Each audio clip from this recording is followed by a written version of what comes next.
failed so many times, but still here I am, Lord, because you keep on holding me.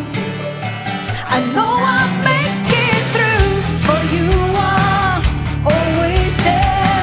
You never leave me on my own. For this life desires to be with you. Jesus, the reason I live is you. My Savior, thank you for all the things you've done. I just can't help but give myself to you. For no one else but to you will I belong.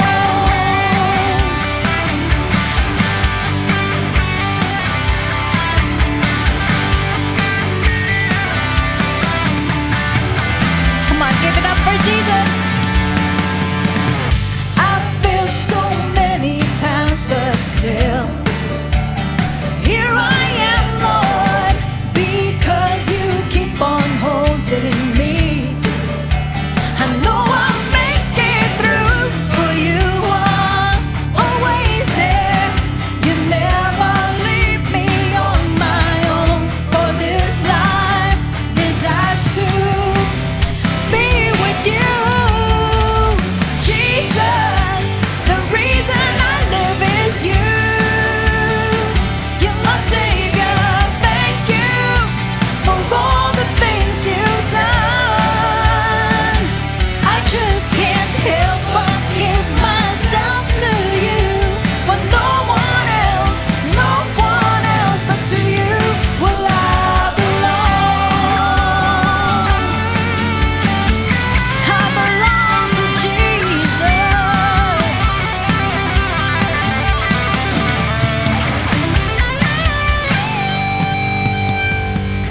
For you are always there.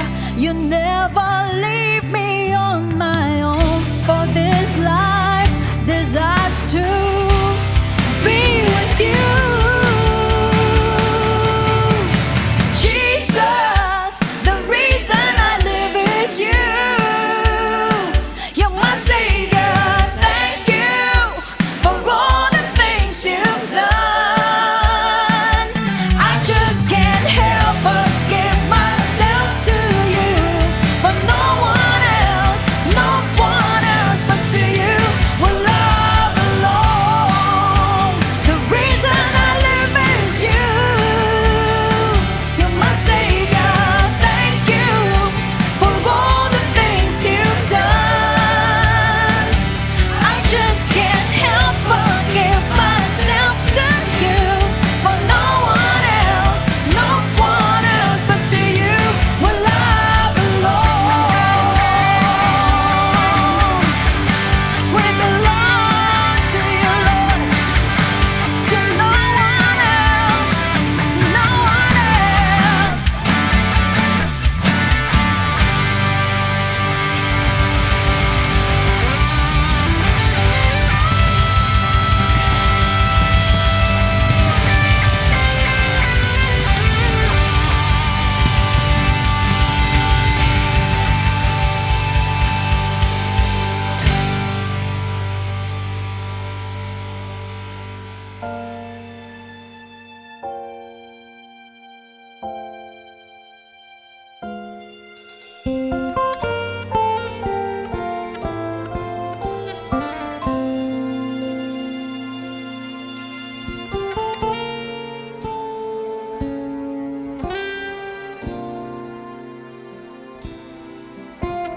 He will be like rain falling on a field, like showers watering the earth.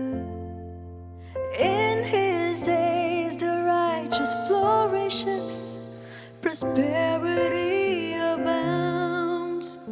He will rule from sea to sea.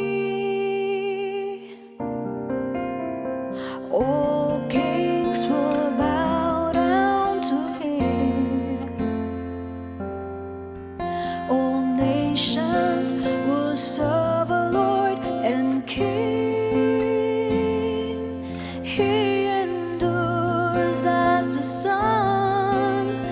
As long as the moon, His majesty will shine through all the world.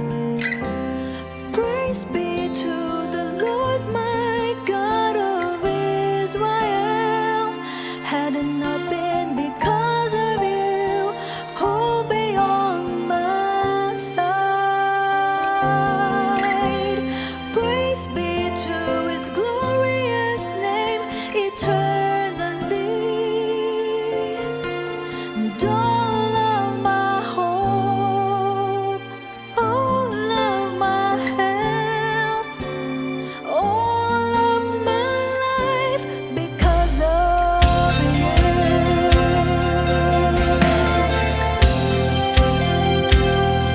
Because of you.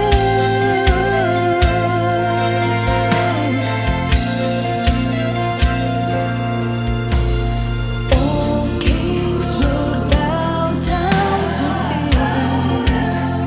Him. All nations will serve the Lord and King.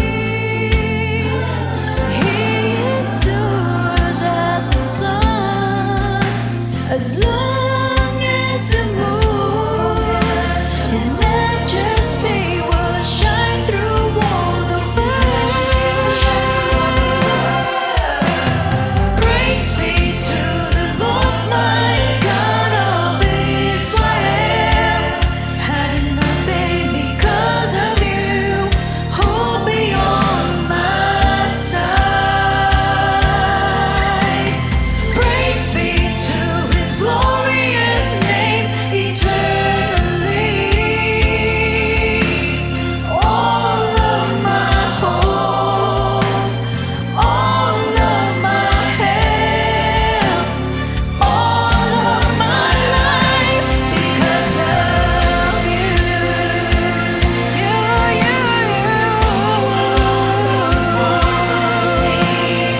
Let the earth be filled with praise. Praise be to the Lord my God of Israel. Had it not been because of you, who'll be on my side? Praise be to His glorious name eternally. All of my hope, all of my help, all of my life. Praise be to the Lord my God of Israel. Had it not been because of you, who'll be on my side? Praise be to His glorious name eternally. All of my hope, all of my help, all of my life, because of you.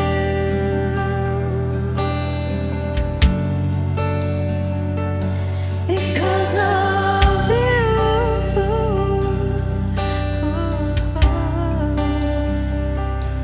Because of God of Israel.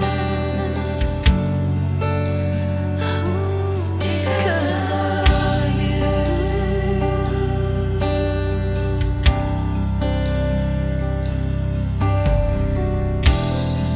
And though our strength is failing, Lord, our strength is ebbing away. As long as we know that you are here by our side, we can make it, Lord. As long as we know that you are the God of Israel, to strengthen us, we can stand, Lord.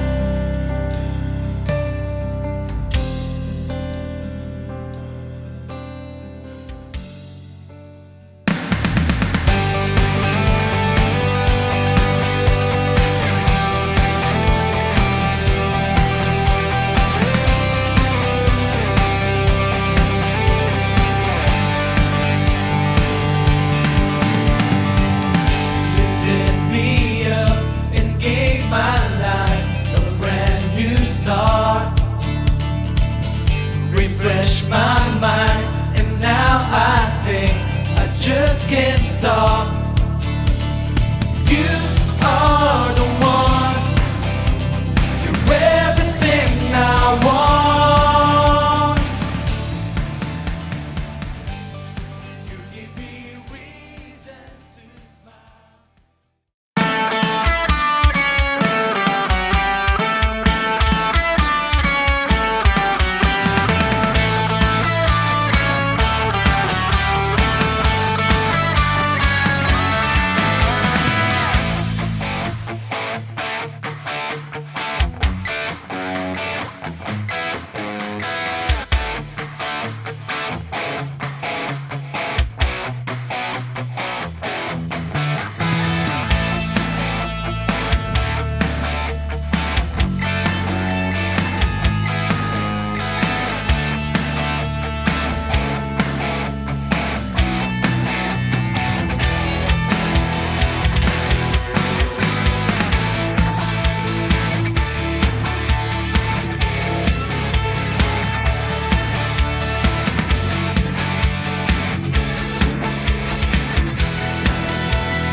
Kay tagal ko nang naghihintay ng lunas sa mga alalahanin ko.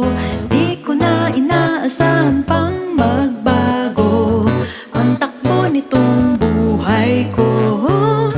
Alleluia, alleluia.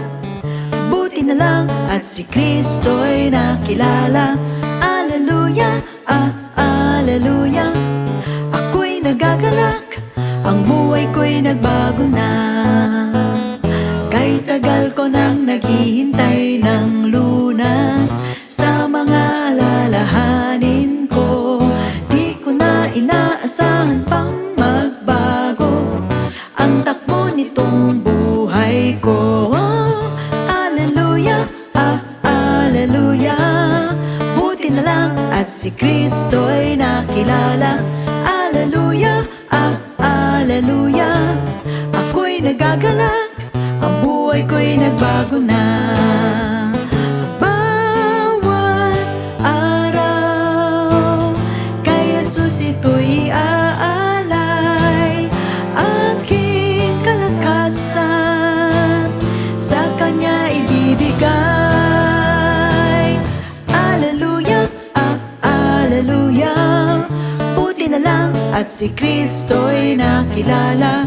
Alleluia, alleluia. Ako'y nagagalak, ang buhay ko'y nagbago na. Alleluia, alleluia. Buti na lang at si Kristo'y nakilala. Alleluia, alleluia. Ako'y nagagalak, ang buhay ko'y nagbago na.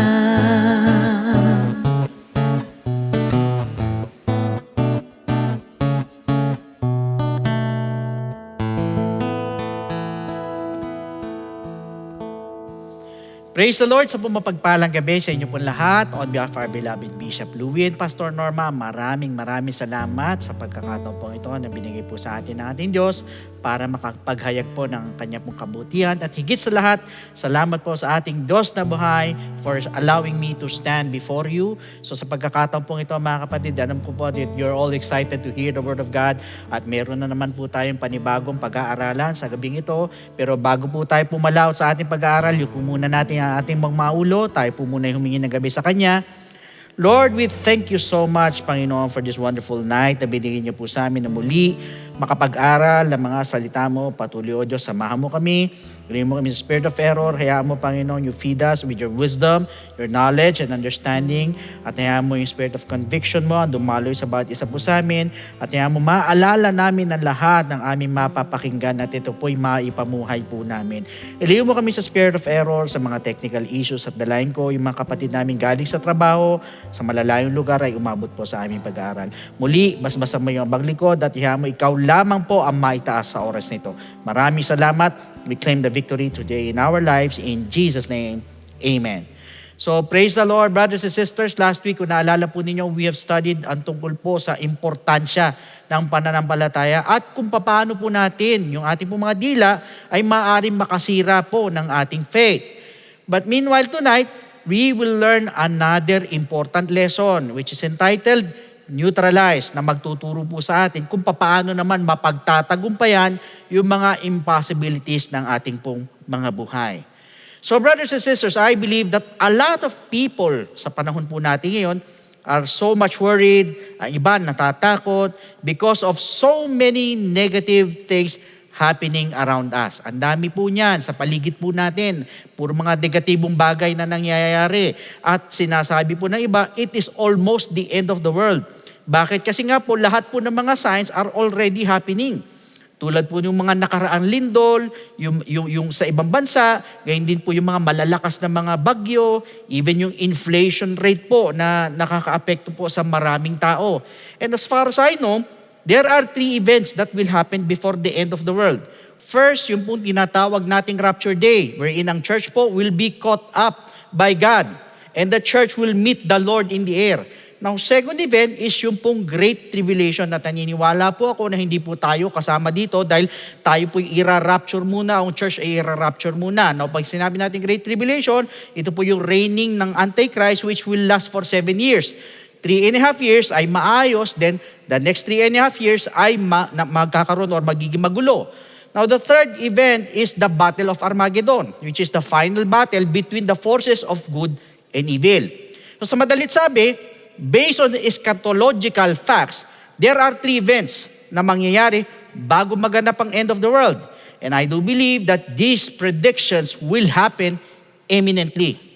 At naniniwala din po ako na lahat po ng tao ay hindi po papayag at ayaw po natin na danasin or abutin ng ganitong klase ng sitwasyon. Lalo na po yung negative na events. However, I just want you to know that these predictions are inevitable. Hindi po yan mapipigilan, hindi po yan maiiwasan because they are all written in the Bible. In fact, ang sabi sa Matthew 24:7, for nation will rise against nation and kingdom against kingdom, and there will be famines, pestilences, and earthquakes in various places. So not only that, also in Revelation chapter 16 verses 18 to 21, ang sabi rito, and there were noises and thunderings and lightnings. And there was a great earthquake. Nagkaroon daw ng isang matinding lindol. Such a mighty and great earthquake has not occurred since men were on the earth. So hindi pa po nangyayari sa talambuhay ng tao. Now, the great city was divided into 3 parts. Take note, it was divided into 3 parts, yung pong syudad. And the cities of the nations fell. And great Babylon was remembered before God, to give her the cup of the wine of the fierceness of his wrath. Verse 20, then every island fled away, and the mountains were not found. And great hail from heaven fell upon men, each hailstone about the weight of a talent. Men blasphemed God because of the plague of the hail. Binlaspheme ng mga tao ang Diyos dahil po doon sa hail. Since that plague was exceedingly great. So just imagine, brothers and sisters, ladies and gentlemen, kung gaano po katindi ito pong hailstone na to. Now for your information, if I'm not mistaken, ang bigat po ng isang talent ay around 50 kilos. Ibig sabihin, mabigat po talaga. And aside from that, para mahati yung 3 parts o sa 3 parts ang isang lugar. Could you imagine that? Gaano kalakas yung lindol na yan para mahati ng 3 bahagi. At ganyan po katindi yung lindol na mangyayari. Kaya nga po yung mga recent earthquakes na nangyari, yung mga naranasan na ibang lugar, hindi pa din po yan maiko-compare po dito.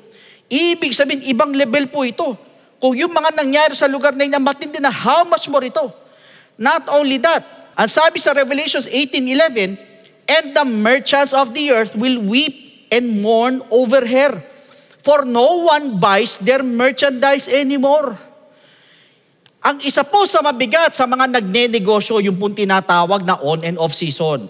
Now, alam natin sa mga negosyante, pag off season, kadalasan lugi po ang negosyo. How much more kung wala na talagang bibili? Ibig sabihin, time will come, wala na pong bibili ng mga produkto natin. That is why sigurado babagsak po ang economy ng isang bansa. Not only in the Philippines, but also all over the world. At pag wala pong tumangkilik ng mga produkto, sigurado po yan, sureball yan, bagsak ang economy. And I am telling this to everybody so that we will know what to do. Alam niyo mga kapatid, wala pong masama na mag-preach po na kung paano po tayo pagpapalain, paano tayo gagaling, kailangan po natin yan. I believe na one of the most important messages is about the end times. On what will happen ahead of us and what then are we going to do? Or how are we going to prepare? At isa po ito sa mga kailangan po natin na mga topic na kailangan pinag-aaralan po natin sa panahon po natin ngayon para maging aware po tayo, para maging ready po tayo or handa po tayo sa mga mangyayari sa paligid po natin. Now, once we are too much focused sa pagkita po ng pera, sa trabaho, at sa kung ano-ano po, puri yan po ang nasa mind po natin without knowing, baka yan po yung maging dahilan para maiwanan po tayo sa rapture day.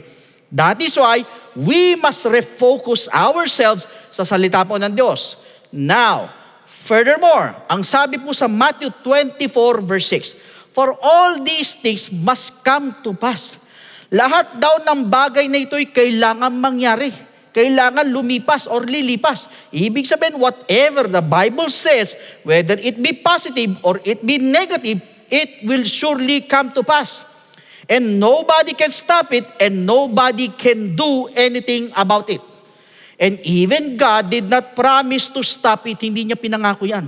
However, even though these negative things will happen, ang sabi sa Psalms 91:3, surely He shall deliver you from the snare of the fowler, and from the perilous pestilence. So, ibig sabihin, mangyayari yung mga disasters na yan, yung mga pestilences na yan, but nevertheless, you will be delivered. That is why, kung meron pang virus na katulad ng kumakalat ng mga monkeypox na yan na nababalita, kahit hindi ka maano, kahit meron pang plague, He shall deliver you. Lalo na kung hindi mo alam na may danger or anything that will threaten your life. Pero kung alam mo na, tapos sumubo ka pa, hindi ko alam kung ililigtas ka ng Diyos. Why? We are trying to test God just to prove something. Now what else? Psalms 91 verse 4. He shall cover you with His feathers, and under His wings you shall take refuge. Imagine, kinocoveran ka ng feathers. Yung pong mga balahibo, pagkatapos yung pong pakpak po ng ating Panginoon, magiging refuge mo pa. Ibig sabihin, yan po yung magiging tanggulan po natin at yan po yung magbibigay po sa atin ng proteksyon sa ating po mga sarili in times of troubles, struggles, and hardships. Kaya lahat po tayo ay dapat nasa ilalim po ng pakpak ng Diyos. At hindi lang po yan. Ang sabi sa Psalms 91 verse 4 pa rin po, His truth shall be your shield and buckler. For your information, the buckler is placed in the left hand. It is like a small rounded shield. Para siyang maliit po na panangga, na bilog. And also, we must make sure that we are in the truth. Siguraduhin po natin na tayo po'y nasa katotohanan. Dahil pag wala ka sa katotohanan, ay wala ka sa ilalim ng pakpak ng Diyos at yan po ang totoo. Because truth is the basis of salvation. And I just want you to know na ang one God doctrine po is far different from other doctrines. Bakit ko po sinabi? Pag nag-claim ka na one God or isang Diyos, dapat pati explanation mo, one God pa din po lumalabas. At hindi po lumilitaw na tatlo po ang Diyos. Pag one God hanggang explanation. Kaya nga po, we need to be careful dahil hindi po lahat po na nagkiklaim na iisa po ng Diyos ay iisa lang po talaga ang Diyos ang pinaniniwalaan. And always remember, hindi po lahat na nagpipreach about Jesus Christ ay nasa katotohanan. That is why we need to be wise, we need to be careful at suriin po natin maigi. Because the Bible says, His truth shall be your shield. At pag nasa truth ka, mayroon kang shield. Pero pag wala ka sa truth, wala kang shield. Aside from that, ang sabi sa Psalms 91 verse 5, You shall not be afraid of the terror by night. Hindi ka daw matatakot sa gabi, yung terror sa gabi, yung katatakutan sa gabi. So to those people na natatakot po sa dilim at sa mga pestilences na yan, ang sabi ng Bible, You shall not be afraid of the terror by night. Kahit meron pang impacto sa gabi, do not be afraid. At kapag sinabing Kristiyano, there is no room for fear. Dapat lahat tayo dapat palaban. At hindi lang po palaban. Ang sabi po sa Psalms 91 verses 6 to 7, Nor of the pestilence that walks in darkness, nor of the destruction that lays waste at noonday. 1,000 may fall at your side, and 10,000 at your right hand. Meaning, peste man yan, kadiliman man yan, destruction man yan sa araw, sa hapon, 1,000 may fall at your side. Ibig sabihin, once na naganap itong mga predictions na ito, magugulat ka. 10,000 will fall at your right hand. Pero ikaw hindi babagsak. Why? Psalms 91 verse 7, But it shall not come near you. Hindi daw makakalapit sa iyo. Sila babagsak pero ikaw nakatayo. Kahit magkagera pa, magkagulo pa, ikaw po ay buhay because it shall not come near you. And in Psalms 91 verse 8, nasabi rito, Only with your eyes shall you look and see the reward of the wicked. Ibig sabihin, ito daw po mga negative na predictions are not meant for us. Even yung mga pestilences, even yung mga deadly diseases, pati yung mga wars, yung mga disasters, or any kind of calamity, they are not meant for you and me, but they are meant as the reward of the wicked. That is why wag mong angkinin. Basta negative, wag nating angkinin. Hindi po maganda, wag nating angkinin. Hindi atin yan. You have to neutralize it. And whatever happens, whatever God may allow, do not be afraid. Because in Psalms 91 verses 10 to 11, nasabi rito, No evil shall befall you, nor shall any plague come near your dwelling. For He shall give His angels charge over you to keep you in all your ways. Imagine, isa po sa mga unseen blessings ng ating Panginoon, aside from the Holy Spirit, ay yung po mga angels who are watching and guarding us every day, 24 hours a day. Sa madaling sabi, daig pa po natin yung may bodyguard, yung security guard, yung coast guard, yung lifeguard, at pati safeguard sama nyo na. Bakit? Libre, walang bayad. May bantay ka, mayroong tumitingin sa'yo at hindi tao ang matindi. Angel ang bantay mo. Ano pa? Psalms 91 verses 12 to 13. In their hands they shall bear you up, lest you dash your foot against a stone. You shall tread upon the lion and the cobra, the young lion and the serpent, you shall trample underfoot. Leon man yan, cobra man yan, serpente man yan, aapakan mo lang. Yung lahat ng gawa ng devil sa buhay mo ay nasa ilalim lang ng paa mo. Tatapakan mo lang yan. Yung devil na yan by faith. Lahat ng kahirapan, lahat ng sakit, tatapakan lang po natin yan by faith. Lahat ng negative things, tatapakan mo lang by faith. Ibig sabihin, nasa ilalim lang ng paa natin. Yung lahat ng mga dumadating na hindi magaganda, yung mga negativity sa ating buhay. Brothers and sisters, Lahat ng mga predictions na yan ay mangyayari. Otherwise, magiging sinungaling po ang Diyos. And God is not a man that He should lie. Mangyayari yan exactly as predicted. But even though hindi po maiiwasan mangyari yan, but the promise of God is to spare us, to spare you, to spare me, to spare all of us. God will allow it to happen, yes, but you will be spared. At ang wicked po ang dadanas niyan, at ikaw ay hindi. And if you really want to be spared, ano ngayon ang dapat mong gawin? Again, you have to neutralize. Pag sinabi natin neutralize, ibig sabihin we render something ineffective. Hindi daw epektibo or harmless by applying an opposite force or effect. Ibig sabihin, kukontrahin mo para ma-neutralize mo, hindi para lumala. Kukontrahin po natin.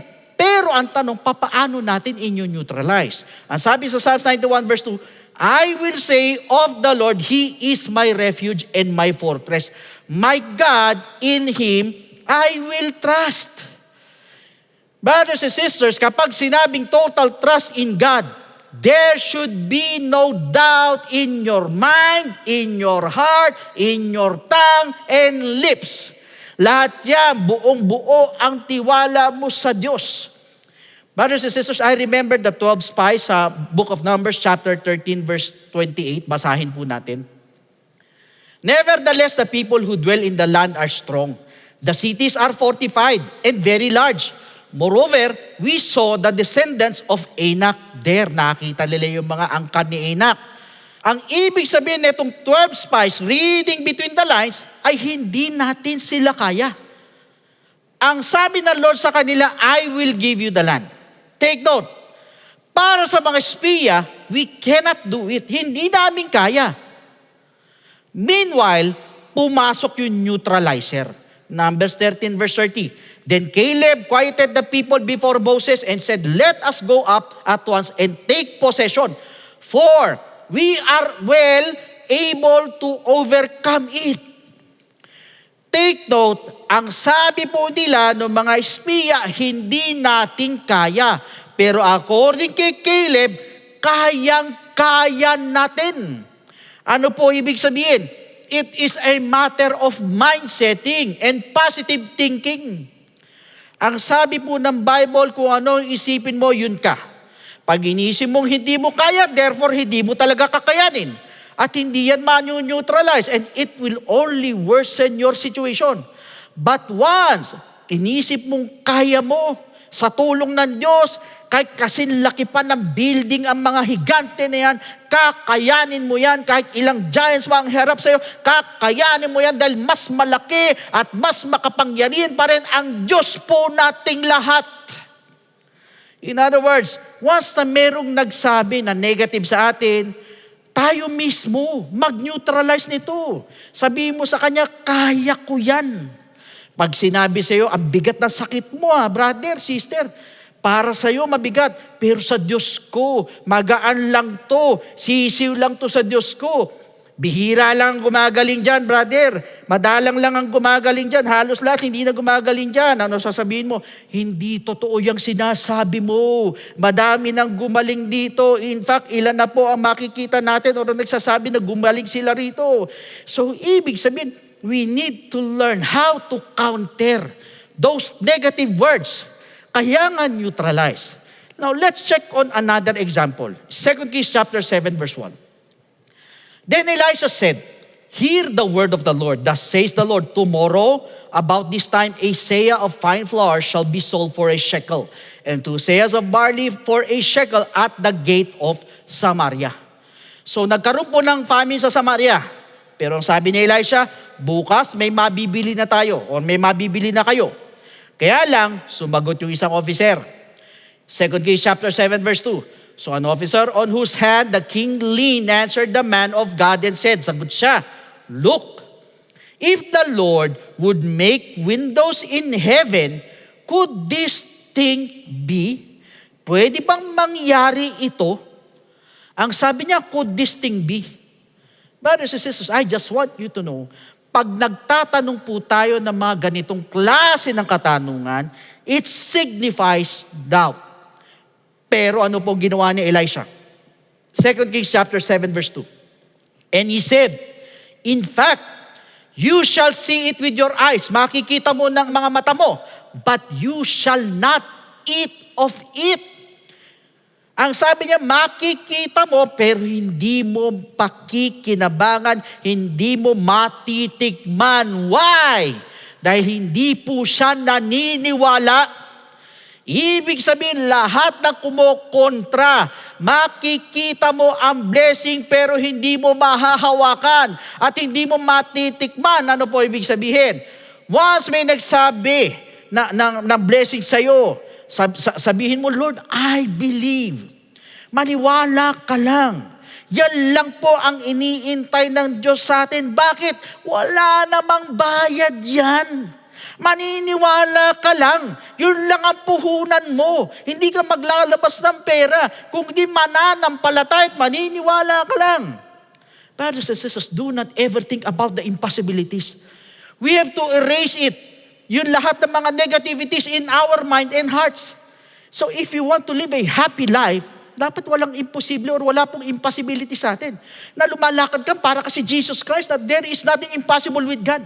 And that is one of the major reasons why a lot of people or a lot of Christians are suffering and have a miserable life. Ang blessing nakikita mo lang pero hindi mo mahawakan eh. Bakit? Kumukontra ka. And although, mga kapatid, we are neutralizers against negative things, pero pagdating sa mga positibong bagay, we must never be an opposition. In fact, yung pong story ni David sa 1 Samuel chapter 17 verse 44, and the Philistines said to David, come to me, and I will give your flesh to the birds of the air and the beasts of the field.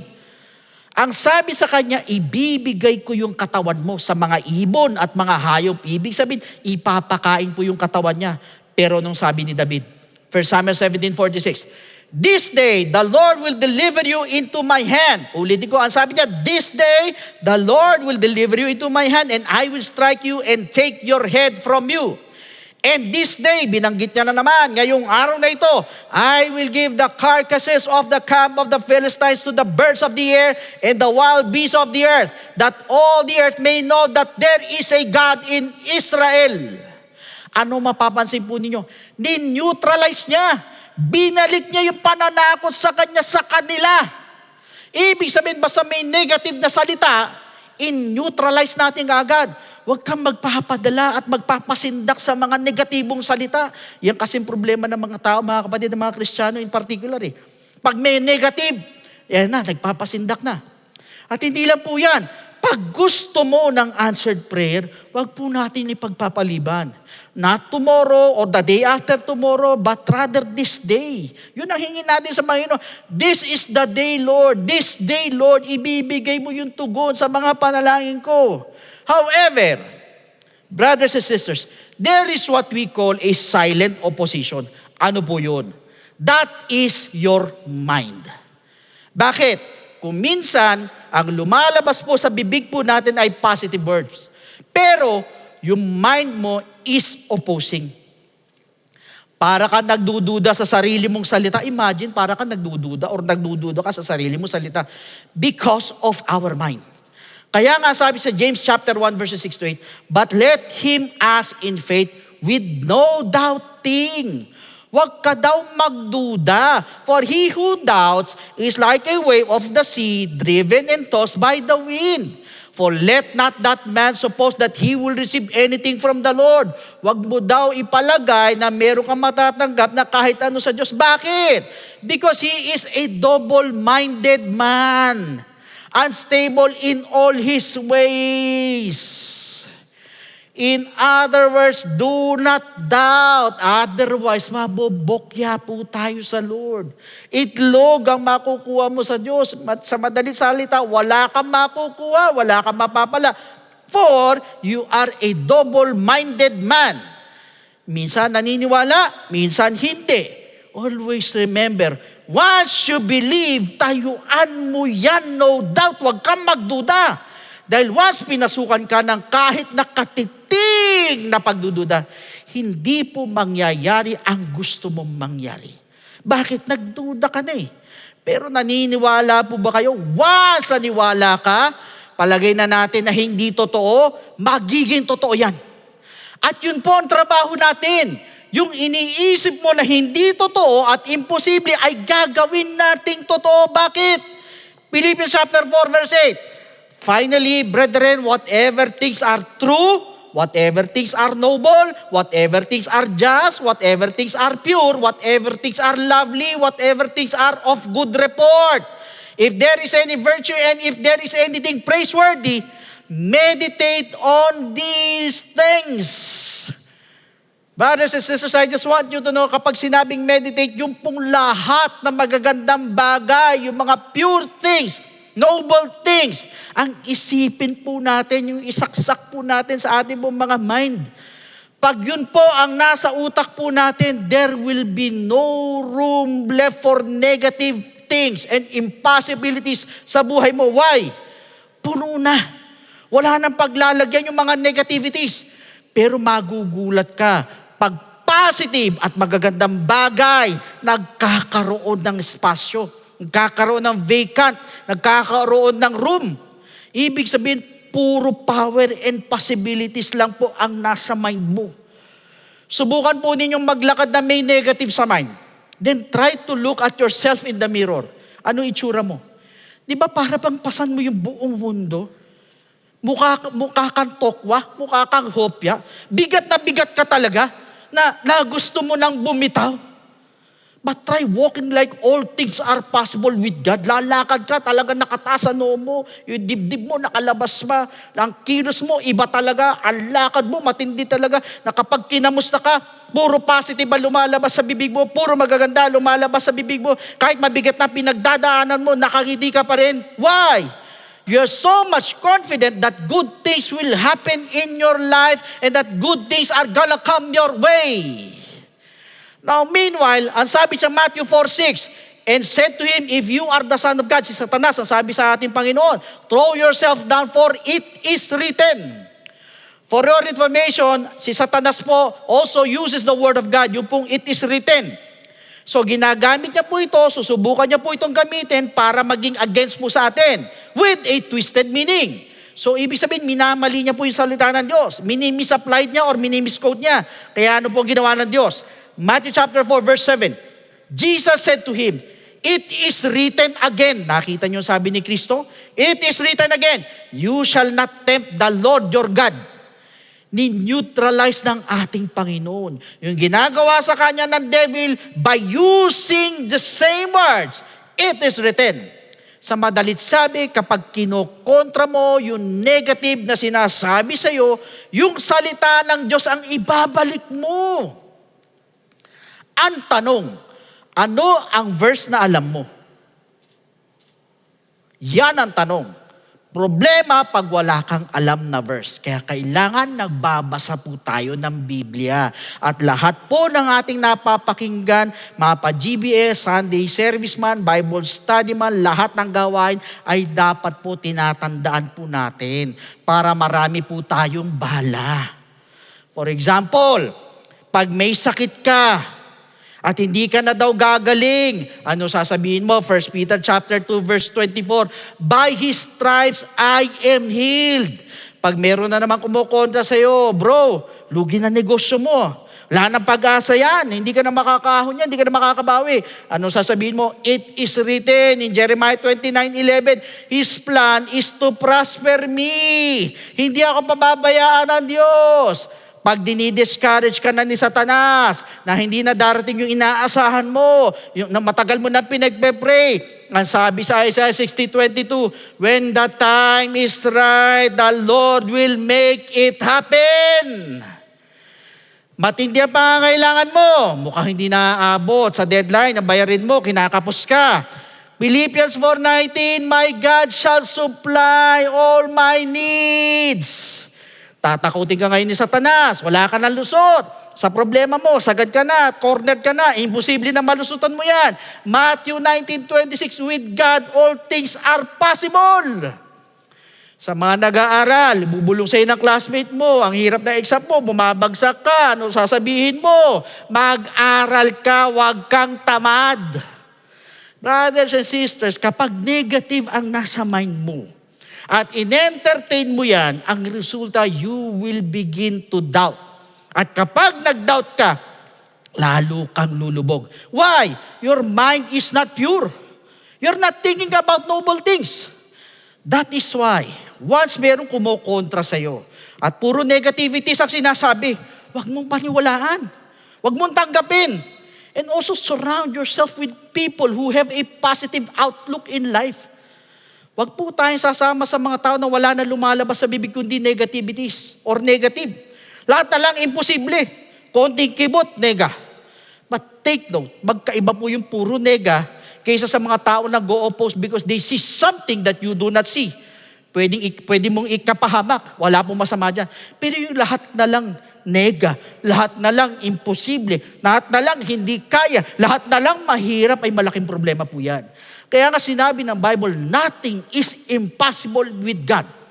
Ibig sabihin, God is not a believer of impossible things. At pag nasa iyo si Kristo, walang bagay na hindi mo kaya. That is why from now on, ladies and gentlemen, brothers and sisters, we must learn how to counter the attacks of the devil in our lives. At magmula sa araw na ito, wala po dapat talo po sa atin. Lahat tayo dapat panalo kung matututo lang tayo mag-neutralize sa mga gawa ng devil sa ating mga buhay. So brothers and sisters, ngayon po'y tinuruan po tayo ng Diyos kung ano po ang gagawin po natin pag merong impossibilities. And that is to neutralize. But meanwhile, to all our first-time viewers, marahil lang iba po sa inyo ay punong-puno ka ng negativity sa buhay. And I just want you to know, the first thing that you have to do on how to neutralize your negativities is you need to accept Jesus in your life. Yan po ang pinakasusi. Tanggapin mo ang ating Panginoong Hesukristo sa iyo pong buhay. Sa paanong pong paraan? That is by believing in His gospel for you to be saved. Now, pag sinabi po natin salvation, na nasabi po sa Ephesians chapter 2 verse 8, for by grace you have been saved through faith and that not of yourselves, it is the gift of God. Malinaw po na sinabi ng talata that we are saved by grace through faith. So please listen to me sa lahat ng mga first-time viewers. Sinabi po ng talata that we are saved by grace through faith. Kaya lang tanong saan tayo mananampalataya at maniniwala. That is the question. It is found in 1 Corinthians chapter 15 verses 1 to 4. Moreover, brethren, I declare to you the gospel which I preached to you, which also you received and in which you stand, by which also you are saved, if you hold fast that word which I preached to you, unless you believed in vain. For I delivered to you first of all that which I also received, that Christ died for our sins according to the Scriptures, and that He was buried, and that He rose again the third day according to the Scriptures. Sa madalit sabi, we need to believe in the gospel of Jesus Christ. Yung pong death of Christ, yung burial of Jesus Christ, at yung pong resurrection of Jesus Christ. So tatlo po yan. Death, burial, and resurrection of Jesus Christ na kailangan po natin sampalatayanan at paniwalaan. Kaya lang po ang tanong, is believing enough? Pag tayo po ba'y naniwala na nampalataya ay tapos na, wala na po tayong gagawin, hihinto or tutulok na po tayo dun. Ang sabi po sa 1 Peter chapter 4 verse 17, for the time has come for judgment to begin at the house of God. And if it begins with us first, what will be the end of those who do not obey the gospel of God? Ano daw ang katatapusan? Ano daw ang dulo doon sa hindi sumunod sa gospel ng ating Panginoon? Sa madalit sabi, once you believe in the gospel of Jesus Christ, ay kailangan lakipan po natin ng pagsunod. Hindi po tayo matatapos sa believing, hindi po tayo matatapos sa pananampalataya.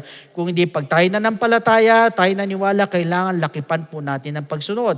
But the question is again, how will you obey? It is found in the book of Acts chapter 2 verse 38. Then Peter said to them, repent and let every one of you be baptized in the name of Jesus Christ for the remission of sins, and you shall receive the gift of the Holy Spirit. Now, first is repentance. Tayo po'y magsisisi po ng ating pong mga kasalanan. We're going to ask for forgiveness. We're going to confess our sins. At naniniwala po ako, kahit pakiramdam mo, Ang dami mong kapalpakan, ang dami mong nagawang kasalanan, mabibigat yung nagawa mong kasalanan, but for as long as nandun po yung genuine repentance sa ating pong mga puso, dahil yan po ang tinitignan ng ating Panginoon, yung pong taos-puso na pagsisisi, believe me, the Lord is willing and able to forgive your sins. At dyan din po papasok yung pong death to sin. So yan po yung first step, we need to repent. Second, we need to be baptized in the name of Jesus Christ. So tayo naman po ibabautismo sa tubig. Ilulubog po tayo sa tubig in the name of Jesus Christ po yan. At ang sabi po sa Romans chapter 6 verse 4, therefore we were buried with Him through baptism into death. Who did it go? We were buried with Him through baptism into death. That just as Christ was raised from the dead by the glory of the Father, even so we also should walk in newness of life. So sa madalit sabi, we need to be baptized in the name of Jesus Christ. Why? Dahil para bagang inililibing naman natin ang ating pong mga kasalanan, kasabay naman po ng paglilibing kay Kristo. And take note, hindi po ito paghuhugas ng dumi ng katawan, kundi ito po yung pag-aalis at paghuhugas po ng ating pong mga kasalanan. So yung pangalawang step, we need to be baptized in the name of Jesus Christ. Now the third step is, we need to receive the gift of the Holy Spirit. Diyan naman po papasok ang ating transformation, ang ating pong regeneration. Sa madalit sabi, tayo mababago na po na nabanggit po sa Romans 8:11, gayon din po sa Titus chapter 3 verse 5. In fact, once we receive the gift of the Holy Spirit, we're also receiving power. Aminin nyo man hindi, sa lahat mga first-time viewers po natin, lahat tayo may kahinaan. Minsan pinipilit natin magbago 1 buwan, 2 buwan, sa mga susunod na panahon, bumabalik tayo sa dati. Bakit? Sarili mo lang. Nahihirapan ka magbago, bumabalik ka lang sa dati mong kinagisnan or ginagawa, yung mga kahinaan po natin, bumabalik tayo sa dati. But you know what? Once you receive the gift of the Holy Spirit, yan yung sinasabing power. Power saan? Power to overcome all our weaknesses. At yan din po yung magpapaalala po sa atin para makasunod po sa kalooban po ng ating Panginoon. So take note, ito po tatlong bagay na ito kailangan mangyari po sa atin. First, we need to repent. Second, we need to be baptized in the name of Jesus Christ. And thirdly, we need to receive the gift of the Holy Spirit, and that is what we call the good news, and that is the gospel of Jesus Christ. So at this moment, sa lahat po ng gustong tumanggap sa ating Panginoon, pwede po ba na itaas po ninyo yung dalawang kamay bilang tanda ng pagsuko? Yuko po ninyo yung mga ulo, and please repeat after me with this prayer. Panginoong Jesus, lumalapit po ako sa iyo bilang isang makasalanan. Patawarin mo po ako sa lahat ng aking mga pagkakamali at pagkukulang. Sa oras na ito, tinatanggap po kita bilang sariling tagapagligtas at tinatanggap po kita bilang Diyos ng aking buhay. Naniniwala po ako na ikaw ay namatay, ikaw ay nilibing, at sa ikatlong araw ay nabuhay na magmuli. Tulungan mo po ako makapagsimula ng bagong buhay. At idagdag mo po ako sa iyong kaharian. Maraming salamat po sa pangalan ni Jesus. Amen. So yun po yung first step. Para sa pangalawang step po, andyan po yung mga telephone numbers po natin. Pwede po kayong tumawag dyan para makapag-schedule po tayo ng water baptism or otherwise. Andyan po ang ating po FB page. Iwan lang kayo ng mensahe para mabigyan po namin kayo. Masagot po namin, mabigyan po namin kayo ng further instructions. So meanwhile, bilang pagtatapos, muli yuko natin na ating pong mga ulo. Tayo po magpasalamat sa ating Diyos sa buhay. Lord, we thank you so much for this wonderful message, Panginoon. Patuloy, O Diyos, hayaan mo lahat na aming napakinggan, Lord, ay ma-apply namin sa aming daily lives. At matuto po kami mag-neutralize ang lahat ng mga negativities, mga impossibilities sa aming pong mga buhay. At dalangin namin, Panginoon, and we look forward, Panginoon, sa susunod na linggo, sa mga ituturo mo po sa amin. And Lord, I pray that you continue to bless each and every one of us all throughout the week, Panginoon. Maraming salamat po. We claim the victory in our lives today. In Jesus' name, amen. So once again, brothers and sisters, God bless every one of you, and to God be all the glory.